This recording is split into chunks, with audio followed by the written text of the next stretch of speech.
So I just got back home from my economics paper. ये देखो मेरा आया था सेट 1 एंड अभी मैं इसका रिव्यू देने वाली हूँ। ओह सॉरी, मैं इंट्रो करने भूल गई। हाय गाइस, वेलकम और welcome back to my channel. तो आज मैं अपने इको का पेपर का रिव्यू देने वाली हूँ आप लोगों को कि मेरा पेपर कैसा गया है। तो मैं डिस्कस करूँगी कि क्या क्या मैंने किया और क्या क्या मैंने छोड़ दिया। तो सेक्शन ये मैक्रो में देखो, मैंने बहुत सारे किए। पहले मैंने ये मार्क किए थे, फिर मैंने अपने दोस्त से पूछ के ये मार्क किया है। उसके बाद ये सब बहुत ज़्यादा कंफ्यूजिंग लग रहा था मेरे को। मतलब मैंने इतना सारा खिचड़ी पकाया है, समझ ही नहीं आ रहा था। मतलब कॉन्सेप्ट क्लैरिटी नहीं थी आई थिंक, इसीलिए थोड़ा सा ज़्यादा। एक ये वाला न्यूमेरिकल, आई डोंट नो भाई इसका आंसर क्या होने वाला है।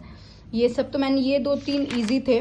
उसके बाद ये वाला भी मैंने आई थिंक कर लिया था। इसमें भी थोड़ा सा फंसी थी मैं, इसमें भी फंसी थी मैं, इसमें नहीं फंसी थी, इस वाले क्वेश्चन में फंसी थी भाई। ये जो GDCF पता नहीं, मैंने 1 2 3 और ये इस वाले को ऐड करके GDCF निकालता। ये दोनों भी मेरे से मनी सप्लाई और मनी सप्लाई के कंपोनेंट्स नहीं हो रहे थे भाई। मतलब सोचो ना, मतलब आंसर राइटिंग स्किल्स इतनी ज़ीरो हो चुकी है कि भाई बना के भी नहीं लिखा जा रहा मेरे से। मतलब सुनील सर ने एग्जैक्टली बोला था कि दिमाग में आपके आंसर होगा बट आप पेपर में नहीं लिख पाओगे। एग्जैक्टली मेरे साथ आज वही चीज़ हुई। मतलब एग्जैक्टली, मतलब हर एक क्वेश्चन के पीछे मैंने 10 मिनट लगाया कि मैं लिखूँ क्या, उसके बाद मैंने लिखा है वो चीज़।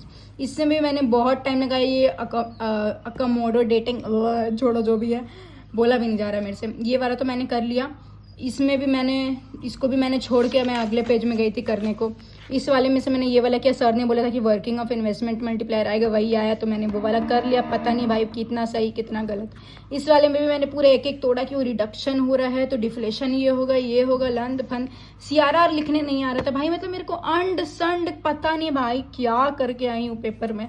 मतलब इतना ज़्यादा लिखने में प्रॉब्लम आई आज मेरे को। मतलब इतना सोच रही थी कि इको के पेपर में तो अच्छे मार्क्स लेकर आऊँगी, बट पता नहीं यार क्या हो जाता है, मतलब समझ ही नहीं आता है।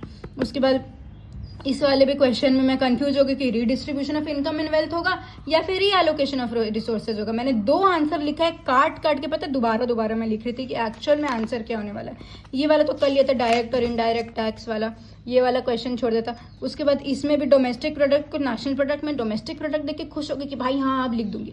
देखा नेशनल प्रोडक्ट का कुछ दिया हुआ ही नहीं है इधर, तो कुछ नहीं किया मैंने उसको। मतलब फिर भी बना तना के लिख के आ गई। अब ये वाला भी मैंने इधर से थोड़ा सा खोज के लिख दिया भाई। अब पता नहीं क्या होगा। अब आते हैं सेक्शन बी पे। सी आई फील कि section B was comparatively easy than section A. मतलब इसमें ज़्यादा प्रॉब्लम नहीं आई मेरे को। मैंने सोच के लिख दिया था मोस्टली। ये सब तो मैंने कर लिया। इसमें ज़्यादा कुछ प्रॉब्लम नहीं आई थी। ये सब सारे इजी थे। इसमें थोड़ा सा फंसी थी मैं कि इसमें से कौन सा सही होगा, तो मैंने ये वाला को इनकरेक्ट करके आया था, ऑप्शन ए को। इस वाले क्वेश्चन में भी सब ठीक था। इसमें डुअल प्राइसिंग पॉलिसी करके आ गई। ये वर्ल्ड ट्रेड ऑफ ऑर्गेनाइजेशन, ये सारी तो ईजी थे। एक आई थिंक इसमें भी फंसी थी मैं। हाँ, ये वाले क्वेश्चन में भी सर्कल लगाया हुआ। लिबर्टी इंडिकेटर, सुनील सर ने बार बार बोला कि लिबर्टी इंडिकेटर पढ़ के जाओ एनसी, वही आया लिबर्टी इंडिकेटर भी। उसके बाद मैंने ये वाला क्वेश्चन किया था प्रिवेंटिव में जो हेल्थ था, रिसोर्स ऑफ ह्यूमन कैपिटल, वो वाला करके देखो मैं इधर लिख के गई थी मेथी, मैं काट रही थी कि नहीं ये नहीं है, तो मैंने ये वाला किया। उसके बाद इंफ्रास्ट्रक्चर, मतलब वही बात है, आंसर मेरे को सारे आते बट मैं उसको लिखूँ कैसे फ्रेम करके लिखूँ, वो सब कुछ नहीं आ रहा था मैं तो। मतलब सही में भाई मॉक दिए सब दिए फिर भी नहीं समझ आ रहा था। उसके बाद ये वाले क्वेश्चन में थोड़ा सा फंसी थी। इसको मैंने बहुत आखिरी में लिखा था। इस वाले में तो सर ने एग्जैक्ट सेम क्वेश्चन अपने डेटा बेस्ड वाले में या किसी में तो करवाया था, एग्जैक्ट सेम क्वेश्चन वही उठा कर आ गया। ऐसा तो मेरे को लग रहा था कि सुनील सर के मॉक दे रही हूँ, लिटरली बता रही हूँ। मतलब ये वाला भी क्वेश्चन मैंने किया था, कल ही मैंने ये सॉल्व कर किया था या परसों किया होगा सॉल्व। उसके बाद ये सब्सिडीज़ वाला तो नहीं किया था। फिर उसके बाद ये वाला किया था फाइनेंशियल सेक्टर में, पता नहीं बना के लिखे।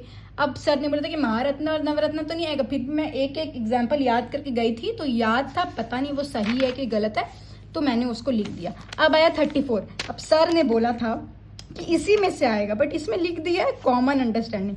सोर्सेज ऑफ एयर पोल्यूशन तो मैंने इसमें से करके लिख दिया। एडवर्स इम्पैक्ट में भी मैंने लिख दिया कि हाँ लंग्स का अस्थमा हो जाएगा, ब्रोंकाइटिस, और हार्ट में कार्डियक अरेस्ट है वो। अब आया ये state the full form of CPCB। अब मैं पढ़ के गई थी, मेरे को पता है CPCB बनाया गया है एयर और वाटर पोल्यूशन के लिए, ठीक है। तो CPCB का मेरे को फुल फॉर्म भी याद है कि सेंट्रल पोल्यूशन, इस C का नहीं आता board, central pollution C board. Common sense की बात है कि पोल्यूशन को कंट्रोल करने के लिए बोर्ड बनाया जाएगा, तो सेंट्रल पोल्यूशन कंट्रोल बोर्ड। मैं इतनी बड़ी वाली गधी गवार हूँ कि मैंने इधर लिखा है सेंट्रल पोल्यूशन क्योर बोर्ड। सोचो, मतलब मैं गधी नहीं हुई तो क्या हुई, मतलब common sense zero, zero IQ, zero civic sense सबके पास होता है, बस जीरो IQ है। नहीं समझ आया कि मेरे को क्या करना है। तो मैं आज ये सब इतनी सारी मतलब हक के आई हूँ मैं पेपर में। I am not satisfied. मेरे को ऐसा लग रहा था कि काश मैं जितना लीनियंटली मैंने पढ़ा, बीच में मेरा बर्थडे भी था तो मैं एक दिन मैंने उसमें वेस्ट कर दिया, तो जितना लीनियंटली मैंने पढ़ा थोड़ा सा और अच्छे से पढ़ते तो एकदम जैसा जैसे सुनील सर ने बताया था वैसा वैसा है। बट जब मेरे को लेसन मिल गया कि सुनील सर जो पढ़ाते वही आता है, तो अब 10 दिन मिली है BST। अब मैंने सोचा कि मैं एक रोज़ एक PYQ सॉल्व करूँगी। मतलब खुद को ही मैं इतना उल्लू बनाती हूँ भाई, पर ठीक है चलो देखते हैं। अब 10 दिन बाद पेपर है, अब मैं जा रही हूँ, इसको उठा के फेंकूँगी। अब देखते हैं कि क्या होता है। तो मैं आप लोगों को मिलूंगी BST के रिव्यू वाले वीडियो में। तब तक के लिए सब्सक्राइब कर लो चैनल, क्या बोल रही हूँ मैं, तब तक के लिए सब्सक्राइब कर लो चैनल को। वीडियो पसंद आई तो लाइक कर दो, शेयर कर दो, कमेंट करो, अपने दोस्तों के साथ शेयर करो और बाकी सारे वीडियोस को भी लाइक कर दो। चलो बाय बाय गाइस।